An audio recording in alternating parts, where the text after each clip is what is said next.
नमस्कार। मैं डॉक्टर गणशेटवार साईनाथ। आज मैं आपको चतुर्थ सत्र बीकॉम हिंदी पाठ्यक्रम में जो कामना नाटक है जयशंकर प्रसाद जी का, उस जयशंकर प्रसाद जी का जीवन परिचय और इस चतुर्थ सत्र का पाठ्यक्रम के बारे में इस वीडियो के माध्यम से मैं बताऊंगा। पहले हम इस सत्र के जो पाठ्यक्रम है उसके ऊपर केंद्र करेंगे।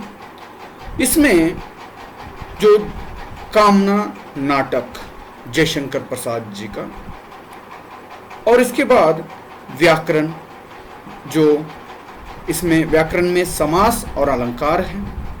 उसके बाद निबंध है, कौटिल्य, अमृतसेन, कुटीर उद्योग, विदेशी पूंजी निवेश, भूमंडलीकरण। यह 5 निबंध, 2 व्याकरण जैसे समास और अलंकार और एक कामना नाटक। इस तरह से चतुर्थ सत्र का जो पाठ्यक्रम है। अब हम जयशंकर प्रसाद का परिचय जो संक्षिप्त में देखेंगे। महान लेखक और कवि जयशंकर प्रसाद का जन्म सन 1891 में वाराणसी, उत्तर प्रदेश में हुआ था। जयशंकर प्रसाद बहुमुखी प्रतिभा के धनी एक वाराणसी के प्रतिष्ठित परिवार में जन्म लिए हुए थे। बचपन में ही पिता के निधन से पारिवारिक उत्तरदायित्व का बोझ उनके ऊपर, उनके कंधों के ऊपर आ गया। मात्र 8वीं तक औपचारिक शिक्षा प्राप्त करने के बाद स्वाध्याय द्वारा उन्होंने संस्कृत, पाली, हिंदी, उर्दू, अंग्रेजी भाषा तथा साहित्य का विशद ज्ञान प्राप्त किए हैं। जयशंकर प्रसाद छायावाद के 4 स्तंभों में से एक स्तंभ कहा जाते हैं। एक प्रयोगधर्मी रचनाकार भी उन्हें कहा जाता है। हिंदी साहित्य में 1926 ईस्वी सन से लेकर 1929 ईस्वी सन तक जयशंकर प्रसाद के कई दृष्टिकोण देखने को मिलते हैं। जयशंकर प्रसाद सिर्फ नाटककार ही नहीं, कवि, कथाकार, नाटककार, उपन्यासकार आदि थे। जयशंकर प्रसाद के पिता बाबू देवी प्रसाद विद्यानुरागी थे, जिन्हें लोग सगुनी साहू कहकर बुलाते थे। प्रसाद जी की प्रारंभिक शिक्षा वो अपने घर पर ही किए हैं। उसके बाद उन्होंने अल्प आयु में ही, जो पहले मैं बताया था, जो पाली, उर्दू, हिंदी, संस्कृत, पारसी, अंग्रेजी का अच्छा विज्ञान प्राप्त किया है। अब हम देखेंगे उनके साहित्यिक परिचय। जयशंकर प्रसाद का जीवन परिचय अपने बचपन से उनका प्रेम और रुझान हिंदी साहित्य के ओर दिखता है। उन्होंने मात्र 9 साल की उम्र में अपने गुरु रसमय सिद्ध को एक सवैया लिखकर दिया था, जिसका नाम था कलादर। पहले उनके बड़े भी शंभू रत्न चाहते थे कि ये अपने पृथक व्यवसाय को संभाले, लेकिन काव्य रचना की तरफ उनकी प्रेम देखते हुए उन्होंने जयशंकर प्रसाद जी को पूरा छूट दे दी। अपने बड़े भी की सहमति और उनके आशीर्वाद के साथ वे पूरे तन्मयता के साथ हिंदी साहित्य लेखन और काव्य रचना के क्षेत्र में लग गए हैं। जयशंकर प्रसाद की रचना है। जयशंकर प्रसाद की जीवन पूरे हिंदी साहित्य में रचनाओं से भरा हुआ है।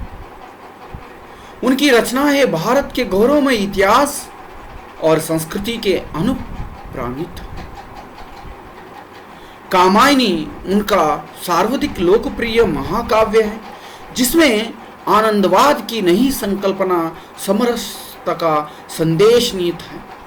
उनकी प्रमुख रचनाएं हैं झरना, आंसू, लहर, कामायनी, प्रेम पथिक काव्य, चंद्रगुप्त, स्कंदगुप्त, जन्मयिका, नागयज्ञ, राजश्री, अजातशत्रु, विशाख, एक घूट, कामना, करुणालय, कल्याणी परिणय, अग्निमित्र, प्रायश्चित्त, सज्जन नाटक है। छाया, प्रतिध्वनि, आकाशदीप आदि इंद्रजाल कहानी संग्रह है तथा इसके साथ साथ उनके 3 उपन्यास भी है, वो है कंकाल, तितली, इरावती।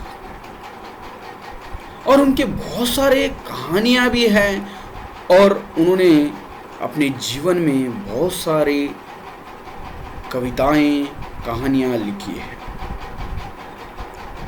अब हम थोड़ा सा उनकी विशेषता, जो साहित्यिक विशेषता क्या है, उसके बारे में परिचय डालेंगे। बचपन से इनकी रुचि साहित्य की ओर थी। हिंदू नामक एक मासिक पत्रिका का इन्होंने संपादन किया। साहित्यिक जगत में इन्हें वहीं से पहचान मिली।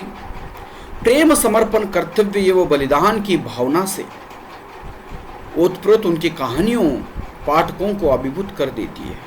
वो हिंदी साहित्य को अपनी साधना समझते थे। महाकवि जयशंकर प्रसाद हिंदी साहित्य में योगदान देने वाले सर्वश्रेष्ठ रचनाकारों में से एक थे। उन्होंने हिंदी साहित्य में अपना बहुत योगदान दिया।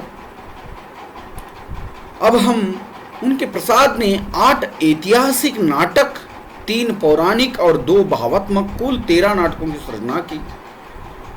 कामना और घूट, एक घूट को छोड़कर ये नाटक मूलतः इतिहास पर आधारित है। इनमें महाभारत से लेकर अर्श के समय तक इतिहास से सामग्री ली गई है। वे हिंदी के सर्वश्रेष्ठ नाटककार के रूप में जाने जाते हैं। उनके नाटकों में सांस्कृतिक और राष्ट्रीय चेतना इतिहास की भित्ति पर संचित है।